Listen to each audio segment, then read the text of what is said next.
தேவன நாமத்துக்கு மகிமை உண்டாவதாக. முதலாவது இந்த வாய்ப்பை கொடுத்த தேவனுக்கும் சபை போதகர் அவர்களுக்கும் நான் நன்றியை தெரிவித்துக் கொள்கிறேன். இன்றைக்கி நம்ம பார்க்க போகிற தலைப்பு நீங்கள் எல்லோரும் ஃப்ளையர்லேயே பார்த்துருப்பீங்க. த வேலி ஆஃப் டிசிஷன் அப்படின்னு, நியாய தீர்ப்பு பள்ளத்தாக்கு அப்படின்றது. ஒரு குவெஸ்டனோடு ஆரம்பிக்கணும் அப்படின்னு ஆசைப்பட்றேன். தேவன் நமக்கு ஏதேன் தோட்டத்தில் கொடுத்த ஒரு பெரிய கிஃப்ட் என்னது? ஏதேன் தோட்டத்தில் நமக்கு இருக்கும்போது தேவன் கொடுத்த ஒரு பெரிய கிஃப்ட் என்னது அப்படின்னா, ஃப்ரீடம் ஆஃப் சாய்ஸ் வந்து தேவன் நமக்கு ஒரு பெரிய கிஃப்டாக தந்தாங்க. அதை நம்ம வந்து தவறாக தீர்மானம் எடுக்கும் உரிமையை வந்து தேவன் நமக்கு கொடுத்தாங்க. அந்த உரிமையை நம்ம சரியாக பயன்படுத்தாமல் இருந்தப்போ என்ன ஆச்சு அப்படின்னா, அதோட விளைவுகளை நம்ம பார்க்க முடிஞ்சுது.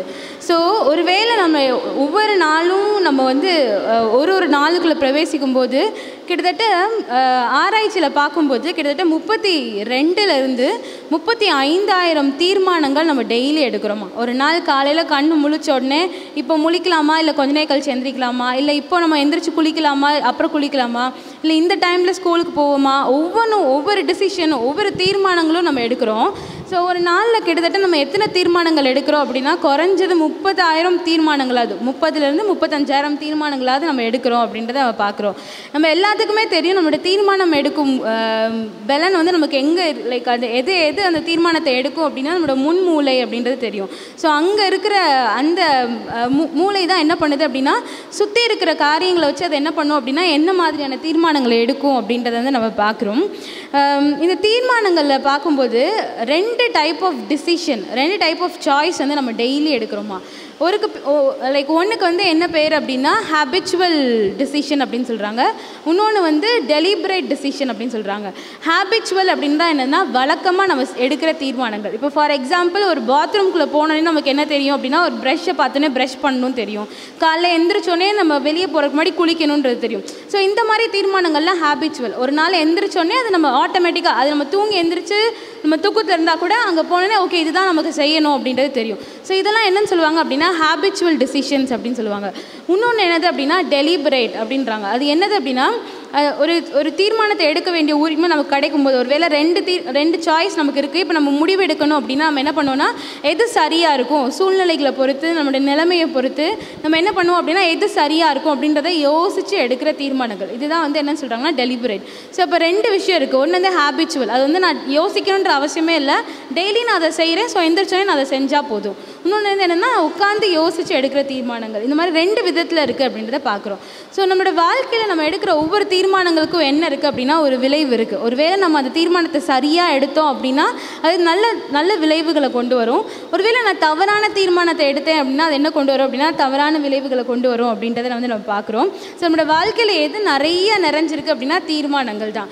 நம்ம எடுக்க போகிற தீர்மானங்கள் நம்மளை எங்கே கொண்டு போய் நிற்க போகுது அப்படின்னா, நியாய தீர்ப்பு நாளில் நம்மளோட நிலைமை எங்கே அப்படின்றதுக்கு கூட அது தீர்மானிக்குது அப்படின்றத பார்க்குறோம். ஸோ இப்போ எவ்வளோ நம்ம ஜாக்கிரதையாக ஒவ்வொரு நாளும் அந்த தீர்மானத்தை நம்ம எடுக்கிறோம் அப்படின்றத குட்டி பாடத்தை நம்ம என்ன பண்ண போகிறோம் அப்படின்னா இன்றைக்கி படிக்க போகிறோம். ஒரு ரொம்ப அலார்மிங்கான எல்லாத்துக்கும் ஒரு எச்சரிக்கை கொடுக்குற ஒரு ஸ்டேட்மெண்ட்டாக என்ன நம்ம படிக்கிறோம் அப்படின்னா, நம்ம எடுக்கிற தீர்மானங்களை ரொம்ப ஞானத்தோடு நம்ம எடுக்கணும் அப்படின்றத நம்ம பார்க்குறோம். வேதத்தில் வாசிக்கும்போது இந்த தீர்மானத்தை என்னால் எடுக்க முடியுமா, எனக்கு நிறைய ஒரு நாளில் நான் எந்திரிக்கும் போது எனக்கு இவ்வளோ டிசிஷன்ஸ் இருக்குது, இவ்வளோ குவெஸ்டன்ஸ் இருக்குது, இதில் நான் டிசைட் பண்ணணும் அப்படின்னா அது சரியான விளைவுகளை கொண்டு வர தீர்மானத்தை என்னால் டெய்லி எடுக்க முடியுமா அப்படின்னா கண்டிப்பாக அதுக்கு நம்ம என்ன பதில் சொல்லலாம் அப்படின்னா, வசனமே சொல்லுது. எரேமியா 17:9 எல்லாத்துக்கும் தெரிஞ்ச வசனம்.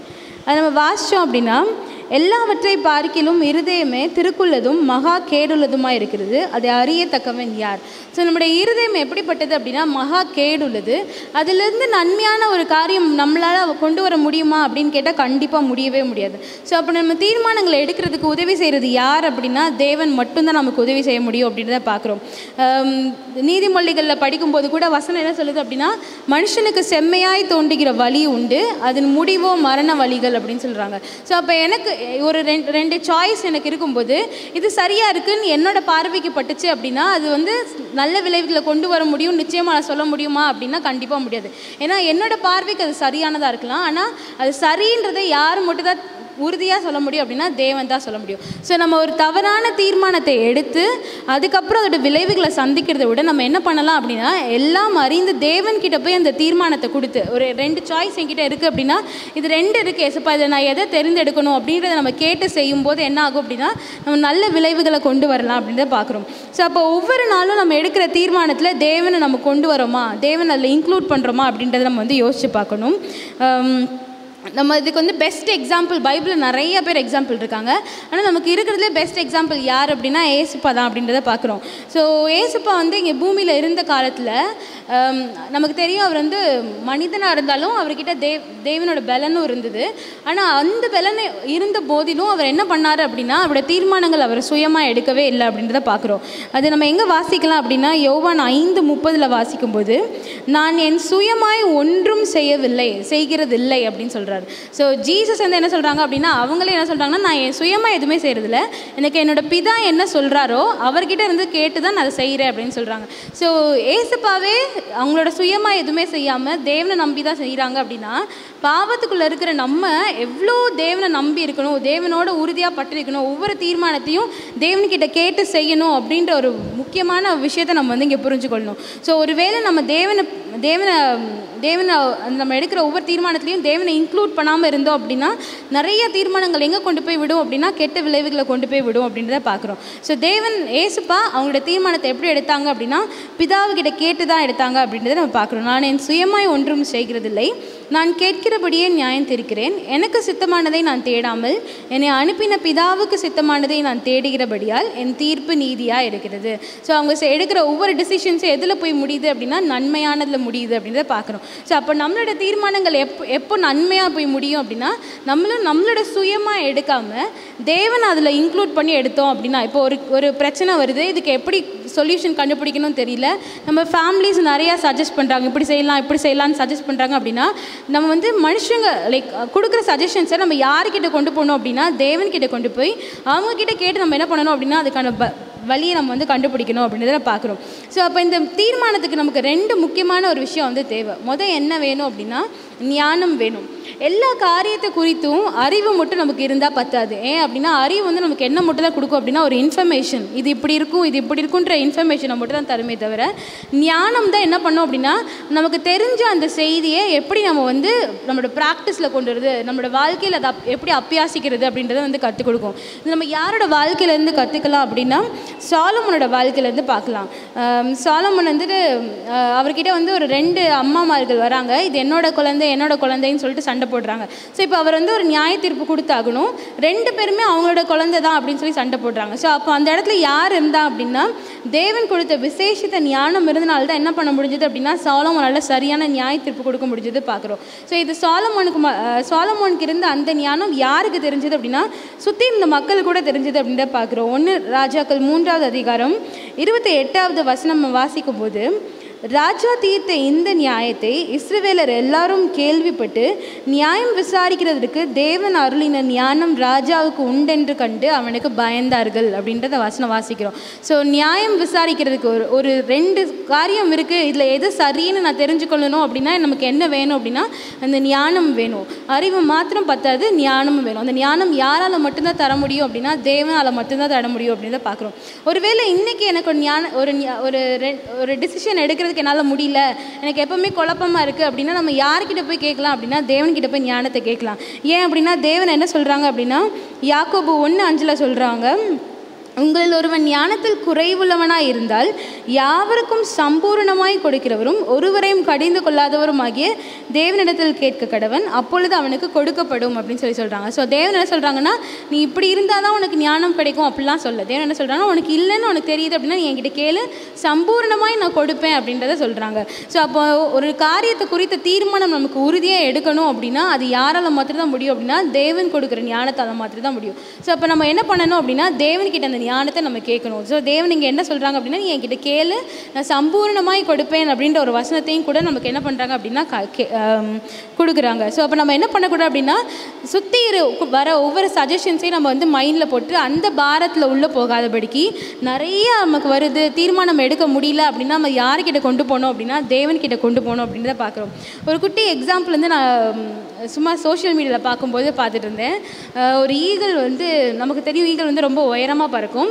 அதோட எந்த பறவையாலையும் சண்டை போடவே முடியாது அப்படின்றத நம்ம பார்க்குறோம். அவ்வளோ ஸ்ட்ராங்காக அது இருக்கும்.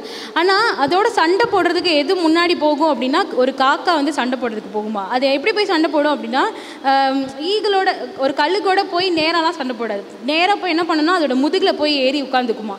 ஸோ அப்போ அந்த கழுகு என்ன பண்ணும் அப்படின்னா, நமக்கு தெரியும் கழுகா காக்காவான்னு பார்த்தா ஆப்வியஸாக கழுகு தான் ரொம்ப பலம் உள்ளது அப்படின்றது நமக்கு தெரியும். ஸோ இந்த கழுகு என்ன பண்ணும் அப்படின்னா, அதுக்கு பின்னாடி இருக்கிற அந்த காக்காவை ஒரு பொருட்டாகவே என்னது அது என்ன பண்ணும் அப்படின்னா, அது நமக்கு தெரியும் கழுகு வந்து நல்ல உயர பறக்கும் அப்படின்றது தெரியும். ஸோ இந்த கழுகு என்ன பண்ணுன்னா, அது வாட்டுக்கு அதோட காக்காவை பொறுப்பெடுத்தாமல் அது என்ன பண்ணுன்னா உயர பறந்துட்டே போகுமா. அது ஒரு கட்டத்தில் அந்த காக்காவால் என்ன பண்ண முடியாது அப்படின்னா, ரொம்ப உயரத்தை தாங்க முடியாது, அதில் மூச்சு விடவே முடியாது. ஸோ அந்த ப்ரெஷர் தாங்காமல் அது என்ன பண்ணிடும் அப்படின்னா அப்படியே கீழே விழுந்துருமா. ஸோ இந்த மாதிரி நம்மளோட வாழ்க்கையிலும் வர சில பிரச்சனைகள் நம்ம நெருக்கும் போது நம்ம என்ன பண்ணக்கூடாது அப்படின்னா, அதை நம்ம பார்த்துட்டு இருந்தோம் அப்படின்னா நம்மளும் என்ன பண்ணுவோம் அப்படின்னா அப்படியே அமிழ்ந்து போயிடுவோம். ஸோ அதை சில விஷயத்தை நம்ம என்ன பண்ணக்கூடாது அப்படின்னா, அதை பொருட்படுத்தாமல் நம்ம தேவனை மாத்திரம் நோக்கி உயர போயிட்டே இருந்தோம் அப்படின்னா சில பிரச்சனைகள் தானாகவே என்ன பண்ணிடும் அப்படின்னா ஒரு கட்டத்தில் போயிடும் அப்படின்றத நம்ம பார்க்குறோம். ஸோ தீர்மானம் எடுக்கும் முறையில் ஒரு 4 வழிகள் வந்து தேவன் கற்றுக் கொடுக்குறாங்க. அதில் முதல் வழி தான் நம்ம இயற்கை மூலமாக கற்றுக்கிறது. ஸோ இந்த இயற்கை மூலமாக நம்ம என்ன பாடம் பார்த்தோம் அப்படின்னா, ஒரு பிரச்சனைகள் நம்மளை அழுத்தும் போது அதை நம்ம போய் தேடி போகிறத விட நம்ம தேவனை தேடி போனோம்னா அது ஒரு காலகட்டத்தில் என்ன ஆயிரும் அப்படின்னா அது போயிடும்ன்றதை பார்க்குறோம். ஸோ இப்படி தேவன் என்ன பண்ணிட்டாங்க அப்படின்னா, சுற்றி இருக்கிற நேச்சர் மூலமாக நிறைய பாடங்கள் நம்ம கற்றுத்தராங்க, விலங்குகள் மூலமாக. அதை நம்ம கவனிக்கும் போது நமக்கு என்ன தெரியும் அப்படின்னா, நம்மளோட சூழ்நிலைகள் நம்மளை நெருக்கும் போது நம்ம எப்படி அதுலேருந்து வெளியே வருது, தேவனோட பலத்தில் நம்ம எப்படி பெற்றுக்கொள்கிறது அப்படின்றத நம்ம பார்க்கலாம். ஸோ அப்போ தேவன் எது மூலமாக நம்ம தீர்மானிக்கும் பலனை சொல்லித்தராங்க அப்படின்னா, சுற்றி இருக்கிற இயற்கை மூலமாக சொல்லித்தராங்க.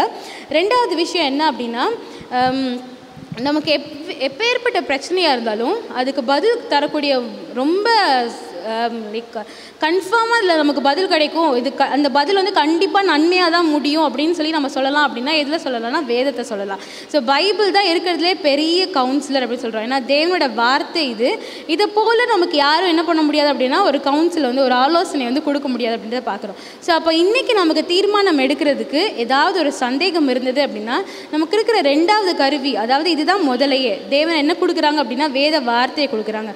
ஸோ தேவன்கிட்ட ஜெபிச்சு நம்ம அந்த வேதத்தை திறக்கும் போது தேவன் நம்மளோட சூழ்நிலைகளுக்கு ஏற்ற வார்த்தையை நம்ம என்ன பண்ணுவாங்க அப்படின்னா அந்த வார்த்தையை தருவாங்க. அது மூலமாக நம்ம என்ன பண்ணலாம் அப்படின்னா அந்த பிரச்சனைகள்லேருந்து வெளியே வரலாம் அப்படின்றத பார்க்குறோம். சரியான தீர்மானத்தை நம்ம எடுக்க கற்றுக்கொள்ளலாம் அப்படின்றத பார்க்குறோம். மூன்றாவது என்னது அப்படின்னா, ஆவியானவர் மூலமாக தேவன் நம்மக்கிட்ட பேசுகிறத நம்ம பார்க்கலாம். இதுக்கு வசனம் வாசிக்கலாம் அப்படின்னா ஏசாயா 30:21, நீங்கள் வலதுபுறமாய் சாயும் போதும் இடதுபுறமாய் சாயும் போதும் வழி இதுவே, இதிலே நடவுங்கள் என்று உங்களுக்கு பின்னாலே சொல்லுகிற வார்த்தை உங்கள் காதுகள் கேட்கும். ஒருவேளை தவறான வழியில் போகிறோன்னா இது தவறு, இதை செய்யக்கூடாது அப்படின்றதே ஆவியானவர் உணர்த்துவாங்க. இல்லை இதுதான் சரி அப்படின்னா இதுதான் சரி, இதில் போங்க அப்படின்றதே ஆவியானவர் என்ன பண்ணுவாங்க அப்படின்னா ரொம்ப பெஸ்ட் ஃப்ரெண்டாக நம்ம கூடயே இருக்காங்க, அந்த சத்தத்தை நம்மளோட காதுகள் கேட்கும் அப்படின்றத தேவனை சொல்கிறாங்க. ஸோ ஒருவேளை நமக்கு அது குழப்பமான ஒரு சூழ்நிலை இருக்குது, எந்த தீர்மானத்தினால எடுக்க முடியல அப்படின்னு நம்ம நினைக்கிறோம் அப்படின்னா நம்ம யாரோட உதவியை நாடலாம் அப்படின்னா ஆவியானவர்கிட்ட கூட நம்ம கேட்கலாம். அவர் என்ன பண்ணுவாங்க அப்படின்னா நமக்கு மனசில் உணர்த்துவாங்க, இதை செய்யலாம் இதை செய்யக்கூடாதுன்றதை ஆவியானவர் நமக்கு உணர்த்துவாங்க. ஸோ என்ன பார்த்தோம் அப்படின்னா தேவ வார்த்தையின் மூலமாக நம்ம வந்து என்ன பண்ணலாம் அப்படின்னா எந்த ஆலோசனை நம்ம எடுக்கலாம் அப்படின்றத கற்றுக்கொள்ளலாம். ரெண்டாவது இயற்கை சூழல் வழியாக தேவன் என்ன பண்ணுவாங்க அப்படின்னா அநேக பாடங்களை நமக்கு கற்றுத்தருவாங்க. மூன்றாவது என்ன பார்த்தோம் அப்படின்னா ஆவியானவரே நமக்கு என்ன பண்ணுவாங்க அப்படின்னா நம்மளுடைய இதயத்தில் உணர்த்துவாங்க, இந்த தீர்மானம் சரி, இது எடுக்கலாம் இது எடுக்கக்கூடாது அப்படின்றத ஆவியானவர் நமக்கு உணர்த்துவாங்க அப்படின்றத பார்க்குறோம். நாலாவது என்ன அப்படின்னா, ஒருவேளை நான் தப்பான சூழ்நிலையை எடுத்துட்டேன் அப்படின்னா தேவன் அவங்களோட மிகுந்த கிருபையினால் என்ன பண்ணுவாங்க அப்படின்னா சரியான வழிக்கு நம்மளை திருப்புவாங்க அப்படின்றத பார்க்குறோம். இப்போ ஃபார் எக்ஸாம்பிள் பைபிளை நம்ம பார்க்கும்போது யோனாவோட கதையை பார்க்கலாம்.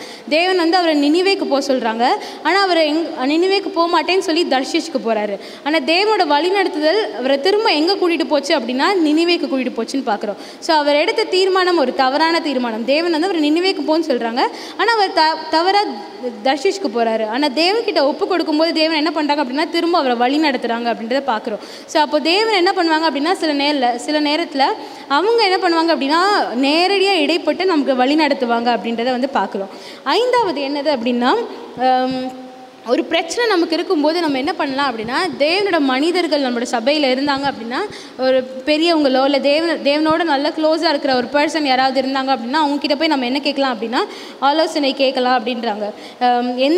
எந்த பிரச்சனைகளுக்கும் நம்ம என்ன பண்ணணும் அப்படின்னா ஆலோசனை கேட்கணும் அப்படின்றத நம்ம நீதிமொழிகளில் பார்க்குறோம். நீதிமொழிகள் 11:14 வாசிக்கும்போது, ஆலோசனை இல்லாத இடத்தில் ஜனங்கள் விழுந்து போவார்கள், அநேக ஆலோசனைக்காரர்கள் உண்டானால் சுகம் உண்டாகும் அப்படின்றத பார்க்குறோம். ஸோ அப்போ ஒரு பிரச்சனைகளுக்கு இன்னும் தீர்மானம் நமக்கு கிடைக்கல அப்படின்னா நம்ம என்ன பண்ணலாம் அப்படின்னா, தேவனோட மனிதர்கள் யாராவது இருந்தாங்க அப்படின்னா அவங்கக்கிட்ட போய் நம்ம என்ன கேட்கலாம் அப்படின்னா அதுக்கான ஆலோசனைகள் நம்ம கேட்டு தெரிஞ்சுக்கலாம் அப்படின்றத நம்ம பார்க்குறோம். ஸோ அப்போது டெய்லி நம்ம என்ன எடுக்க போகிறோம் அப்படின்னா தீர்மானம் எடுக்க போகிறோம். 1 2 கிடையாது, கிட்டத்தட்ட 10,000க்கும் மேற்பட்ட தீர்மானம் எடுக்க போகிறோம். எல்லா தீர்மானங்களும் என்ன கொண்டு போகுது அப்படின்னா ஒரு நன்மையான பாதைக்கோ இல்லை ஒரு கெட்ட பாதைக்கோ நம்மளை கொண்டு போகுது. ஸோ இங்கே நம்ம பார்க்கும்போது பைபிள் டெக்ஸ்ட் நம்ம வாசித்தோம். யோவேல் 3வது அதிகாரம் 14வது வசனம். அதை வாசிக்கும்போது, நியாய தீர்ப்பின் பள்ளத்தாக்கிலே ஜனங்கள் திரளாக இருக்கிறார்கள், நியாய தீர்ப்பின் பள்ளத்தாக்கிலே கர்த்தரின் நாள் சமீபமாக இருக்கிறது அப்படின்னு பார்க்குறோம். இது இங்கிலீஷில் வாசிக்கும்போது multitudes R in the valley of decision அப்படின்னு சொல்லி வரும். So the day of the Lord is near in the valley of decision அப்படின்றத நம்ம வாசிக்கிறோம். So day of the Lord is near in the valley of decision இங்கே தமிழில் வாசிக்கும்போது நியாய தீர்ப்பின் பள்ளத்தாக்கிலே கர்த்தருடைய நாள் சமீபமாக இருக்கிறது அப்படின்றத பார்க்குறோம். ஸோ இன்றைக்கி நம்ம எடுக்க போகிற நியாய தீர்ப்பு நம்மளை எங்கே நம்ம எடுக்க போகிற தீர்மானங்கள் எங்கே கொண்டு போய் நிற்க போகுது அப்படின்னா நியாய தீர்ப்பு நாளில் போய் கொண்டு போய் நிப்பாட்ட போகுது அப்படின்றத பார்க்குறோம். ஒருவேளை நன்மையான தீர்மானங்கள் நம்ம எடுக்க போகிறோம் அப்படின்னா அந்த நியாய தீர்ப்பு நாள் நமக்கு எப்படிப்பட்ட நாளாக இருக்குன்னா ஒரு சந்தோஷத்தை தரக்கூடிய நாளாக இருக்கும். ஏன்னா கண்டிப்பாக நன்மையான தீர்மானங்கள் எடுக்கும்போது எனக்கு எது நிச்சயம் அப்படின்னா பரலோகம் நிச்சயம் தெரியும். ஸோ ஒருவேளை நான் எடுக்க போகிற தீர்மானங்கள் கெட்ட தீர்மானம், நன்மையான தீர்மானம் இல்லை அப்படின்னா அந்த நியாய தீர்ப்பு நாள் எப்படிப்பட்ட நாளாக இருக்கும் அப்படின்னா எனக்கு பயங்கரத்தை தரக்கூடிய நாளாக இருக்கும் அப்படின்றத பார்க்குறோம். ஸோ அந்த வேல்யூ ஆஃப் டிசிஷனை நம்ம என்ன பண்ணுறோம் அப்படின்னா டெய்லியும் நம்ம நிற்கிறோம். அந்த நியாய தீர்ப்பின் பள்ளத்தாக்கில் நம்ம டெய்லியும் நிற்கிறத நம்ம என்ன பண்ணணும் அப்படின்னா ஒவ்வொரு தீர்மானத்தை எடுக்கிறதுக்கு முன்னாடி இது நன்மையான காரியத்தில் என்னை கொண்டு போய் விடுதா இல்லை கெட்ட காரியத்தில் கொண்டு போய் விடுதா அப்படின்னு நம்ம யோசிக்கிற பிள்ளைங்களாக இருக்கணும். ஒரு குட்டி கதை மட்டும் நான் சொல்லணும். இது வந்து ஒரு கற்பனை கதை தான். ஒரு விவசாயி வந்து இருக்கார், அவருக்கு வந்து ஒரு பொண்ணு இருக்காங்க. இந்த விவசாயி வந்து அவரோட வயலில் வந்து ஒரு கிராப் ஒரு அறுவடை ஒரு பயிரை போட்டு வளர்க்குறதுக்காக என்ன பண்ணுறாரு அப்படின்னா ஒருத்தர்கிட்ட வந்து கடன் வாங்கியிருப்பார்.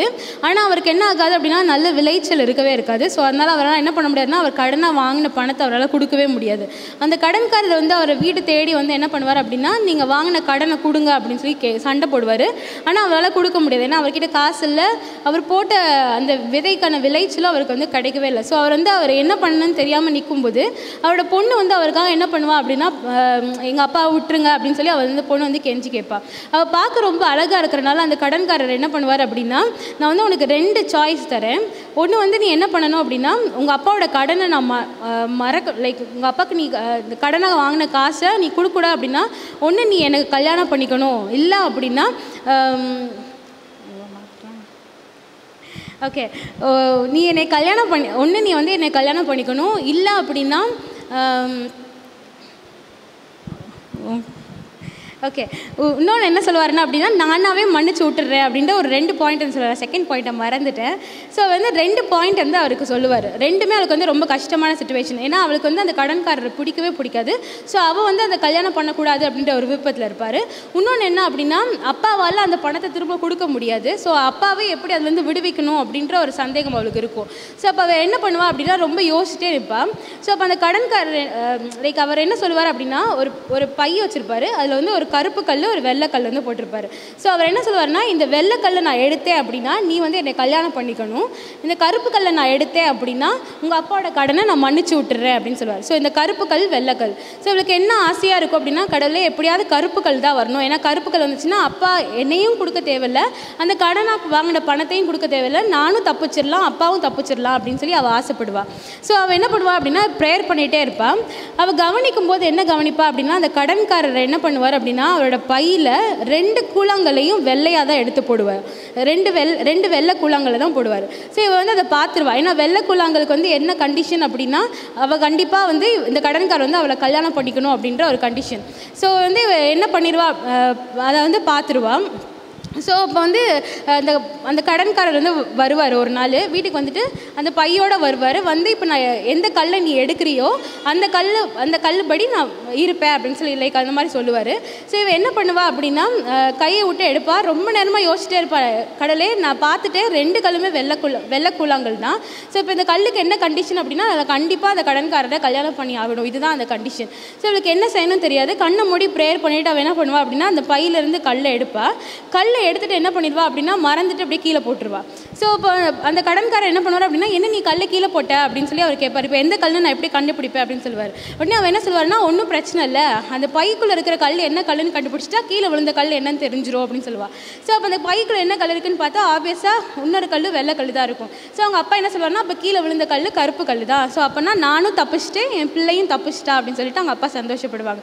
ஸோ இந்த இடத்துல தேவன் கொடுத்த ஞானத்தினால அந்த பொண்ணு எடுத்த தீர்மானம் என்ன ஆச்சு அப்படின்னா அவளோட வாழ்க்கையும் காப்பாற்றப்பட்டது, அவங்க அப்பாவோட வாழ்க்கையும் காப்பாற்றப்பட்டது அப்படின்றத பார்க்குறோம். ஸோ இப்போ இன்றைக்கி நம்ம எடுக்கிற அனுதின வாழ்க்கையில் எடுக்கிற தீர்மானங்கள் என்ன பண்ண போகுது அப்படின்னா நம்மளை மட்டும் பாதிக்க போகிறது கிடையாது, நம்மளோட சந்ததியும் பாதிக்க போகுது அப்படின்றத நம்ம பார்க்க போகிறோம். இதுக்கு நம்ம வேதத்தில் பார்க்கும்போது உபாகமம் 30வது அதிகாரம் 19வது வசனம் வாசிப்போம்.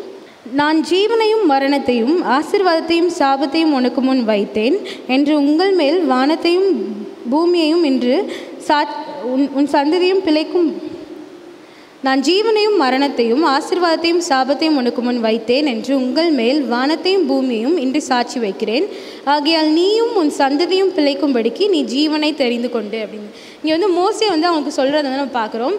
ஸோ அவரை சொல்கிறாரு ஆசீர்வாதம் சாபம் ஜீவன் மரணம் 2மே இருக்குது, ஆனால் நீயும் உன்னோட சந்ததியும் பிழைக்கும்படிக்கு நீ என்ன எடு அப்படின்னா ஜீவனை தெரிந்து கொள்ளு அப்படின்னு சொல்லி சொல்கிறாங்க. ஸோ இப்போ இன்றைக்கி நம்ம எடுக்க போகிற தீர்மானங்கள் நம்மளை மாத்திரம் பாதிக்க போகிறது கிடையாது, அது யாரையும் பாதிக்க போகுது அப்படின்னா நம்மளோட சந்ததிகளையும் பாதிக்க போகுது. ஸோ அப்போ நம்ம எடுக்கிற தீர்மானங்கள் தேவன் ஞானத்தோடு எடுக்கும்போது அது என்ன பண்ணும் அப்படின்னா நன்மையான விதத்தில் நம்மளோட சந்ததியை பாதிக்கும் அப்படின்றத பார்க்குறோம். இன்னொரு எக்ஸாம்பிள் நம்ம என்ன பார்க்கலாம் அப்படின்னா ஒருவேளை நான் வந்து எடுக்க போகிற தீர்மானம் வந்து தேவன் எனக்கு கொடுத்துருக்குற ஒருவேளை என்கிட்ட 2 சாய்ஸ் இருக்குது. அதில் வந்து தேவன் எனக்கு உணர்த்துகிற தீர்மானத்தில் நான் மட்டும்தான் இருக்கேன், என்னோட யாருமே இல்லை, நான் ஒரு தனி மனிதனாக இருக்கேன், ஆனால் மித்த எல்லாருமே வேறு தீர்மானங்கள் எடுக்கிறாங்க, நான் மட்டும் தான் இருக்கேன். அப்போ எனக்கு ஏதாவது பிரச்சனை வருமே, நான் அந்த கூட்டத்தோடு பேசாமல் கூட்டமாக போயிடுறேன் அப்படின்னு சொல்லி நம்ம தீர்மானம் எடுக்கலாமா அப்படின்னா கண்டிப்பாக அதுவும் தப்பு. அதுக்கு ஒரு எக்ஸாம்பிள் நம்ம பார்க்கும்போது நம்ம வந்து பார்க்குறோம் எலியாவும் பாகாலோட தீர்க்கதரிசிகளும் இருக்கிறத நம்ம பார்க்குறோம். ஸோ பாகாலோட தீர்க்கதரிசிகள் அவ்வளோ பேர் இருக்கிறாங்க, ஆனால் எலியா என்ன பண்ணுறாரு அப்படின்னா ஒரே மனுஷனாக தேவனுக்காக அந்த இடத்துல ஒரு ஸ்டாண்ட் எடுக்கிறத நம்ம பார்க்குறோம்.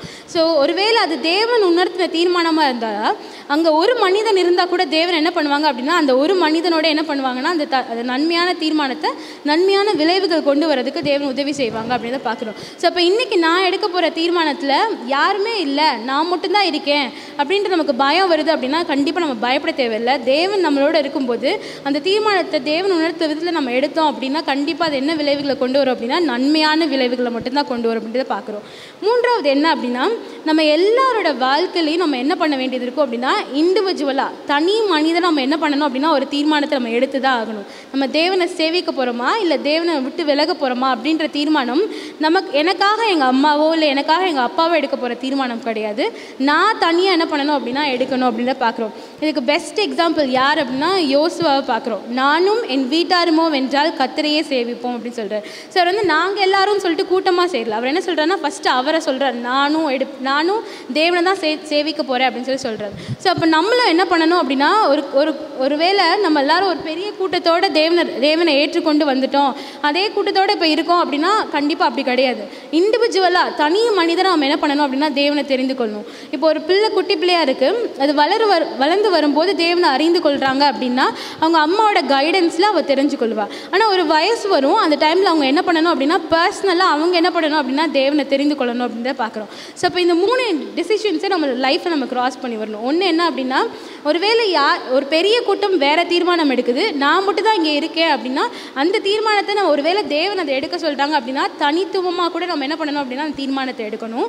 அதே மாதிரி நம்மளோட சந்ததிக்கு அது நன்மையை தரும் அப்படின்னா நம்ம எடுக்கிற தீர்மானங்கள் ஞானமாக இருந்துச்சு அப்படின்னா நமக்கு மாத்திரம் இல்லை நம்மளோட சந்ததிக்கும் அது நன்மையான தீர்மானங்களை கொண்டு வரும். 3வது என்ன அப்படின்னா நம்மளோட வாழ்க்கையை நம்ம எந்த பக்கம் நிற்க போகிறோம், தேவனுக்காக நிற்க போகிறோமா இல்லை தேவனை எதிர்த்து நிற்க போகிறோமா அப்படின்ற ஒரு தனி தனி மனுஷன் நம்ம என்ன பண்ணணும் அப்படின்னா இந்த தீர்மானத்தை நம்ம எடுக்கணும் அப்படின்றத பார்க்குறோம். ஸோ அப்போ டெய்லி நம்ம எங்கே நிற்கிறோம் அப்படின்னா இந்த வேலி ஆஃப் டிசிஷனில், நியாய தீர்ப்பின் பள்ளத்தாக்கில் நம்ம நிற்கிறோம். ஒருவேளை நம்மளோட நியாய தீர்ப்பு நம்ம எடுக்கிற அந்த தீர்மானங்கள் நன்மையான தீர்மானங்களாக இருந்துச்சு அப்படின்னா அந்த நியாய தீர்ப்பு நாளில் போய் நம்ம நிற்கும்போது அந்த நியாய தீர்ப்பு நாள் நமக்கு எப்படி இருக்கும் அப்படின்னா சந்தோஷத்தை கொடுக்கக்கூடிய நாளாக இருக்கும். ஒருவேளை நான் எடுக்கிற தீர்மானம் தவறான தீர்மானமாக இருந்துச்சு அப்படின்னா அந்த நியாய தீர்ப்பு நாள் எனக்கு எப்படி இருக்கும் அப்படின்னா பயத்தை கொண்டு வர நாளாக இருக்கும். ஸோ அதனால் ஒவ்வொரு நாளும் நம்ம எடுக்கிற தீர்மானங்கள், அதுவும் நம்ம கடைசி காலத்தில் வாழ்ந்துட்டு வரோம். நம்ம என்ன பண்ணுறோம் அப்படின்னா ஒரு ஃபாஸ்ட்டான உலகத்தில் வாழ்ந்துட்டு இருக்கோம். அதனால் நமக்கு உட்கார்ந்து நிதானமாக யோசிச்சு இது சரியா இது தவறா, இது நம்ம ப்ரேயர் பண்ணிட்டு எடுக்கணும் அப்படின்ற ஒரு டைம் கூட இல்லாமல் என்ன பண்ணுறோம் அப்படின்னா ஃபாஸ்ட்டாக நம்ம எடுத்துகிட்டே வரோம். ஸோ அப்படி இல்லாதபடிக்கு ஒவ்வொரு தீர்மானத்தையும் தேவனோட பார்வைக்கு கொண்டு போய் இது சரியா தவறா அப்படின்றத கேட்டு நம்ம எடுக்கிற பிள்ளைகளாக இருப்போம். ஏன்னா சீக்கிரமாக நம்ம என்ன பண்ண போகிறோம் அப்படின்னா அந்த நியாய தீர்ப்பு நாளில் நிற்க போகிறோம் அப்படின்றத பார்க்குறோம். இந்த வசனம் சொல்லும்போது கூட யோவேல வாசிக்கும்போது நியாய தீர்ப்பின் பள்ளத்தாக்கிலே கர்த்தருடைய நாள் சமீபமாக இருக்கிறது அப்படின்றத வாசிக்கணும். ஸோ சீக்கிரமாக தேவனோட அந்த நியாய தீர்ப்பு நாளில் நம்ம நிற்க போகிறோம். ஸோ அதனால் ஒவ்வொரு நாளும் அன்னதினமும் நம்ம எடுக்கக்கூடிய தீர்மானங்களை தேவனோட பார்வைக்கு கொண்டு போய் அது சரியா தவறா அப்படின்றத நம்ம கேட்டு எடுக்கக்கூடிய பிள்ளைகளாக நம்ம ஜீவிப்போம். ஆமென். யாவர் முழங்கால் படியிட்டு நாம் பயபக்தியோடு ஜெபம் செய்வோம். பரிசுத்தம் நிறைந்த எங்கள் பரமபிதாவே, தம்முடைய குமாரனாகிய கிறிஸ்து இயேசுவின் நாமத்தினால் உம்முடைய பாதத்தில் நாங்கள் வருகிறோம். ஓய்வு நாளின் நிறைவு ஆராதனையிலே நாங்கள் பங்கெடுக்க கிருபை செய்தீர், அதற்காக ஸ்தோத்திரம். இந்த ஓய்வு நாள் முழுக்க நீர் எங்களோடு இருந்ததற்காக, எங்களை தாங்கி வந்ததற்காய், வழிநடத்தினதற்காய் நன்றி ராஜா. தகப்பனே, நாங்கள் தினந்தோறும் தீர்மானத்தின் பள்ளத்தாக்கிலே நிற்கிறோம். தினந்தோறும் நூற்றுக்கணக்கான ஆயிரக்கணக்கான தீர்மானங்களை நாங்கள் செய்கிறோம். இப்படி தீர்மானங்களை நாங்கள் நன்மைக்கோ தீமைக்கோ செய்யக்கூடிய ஒரு சூழ்நிலையில் நாங்கள் இருக்கும் பொழுது தகப்பனே, பரலோகத்திலே நடைபெற்று கொண்டிருக்கிற நியாய தீர்ப்பையும் எப்பொழுதும் மனதில் கொண்டவர்களாக கர்த்தாவே நாங்கள் எடுக்கிற தீர்மானங்கள் தேவனுக்கு மகிமையாய் அமைவதற்கு ஆண்டவர் எங்களை பக்குவப்படுத்தும்படி நாங்கள் ஜெபிக்கிறோம். தகப்பனே, பாவிகளாகி எங்களை பாவிகளாகவே விட்டுவிடாமல், பாவ நிலைமையிலேயே அழிவதற்கு விட்டுவிடாமல் ஆண்டவரே எங்களை பரிசுத்தவான்களாக்கவும், பரமராஜ்யத்திற்கு பங்குள்ளவர்களாக்கவும், திவ்ய சுபாவத்திற்கு பங்குள்ளவர்களாக மாற்றவும் நீர் சித்தமுள்ளவராக இருக்கிறீர். அதை உணர்ந்து ஆண்டவரே இந்த நியாய தீர்ப்பின் நாட்களில் ஆண்டவரே உம்மை கிட்டி சேரவும், உம்மை மையப்படுத்தவும், உமக்கு பிரியமாய் வாழவும் எங்களுக்கு உதவி செய்ய வேண்டும் என்று உம்முடைய பாதத்தில் நாங்கள் ஒப்புக் கொடுக்கிறோம்.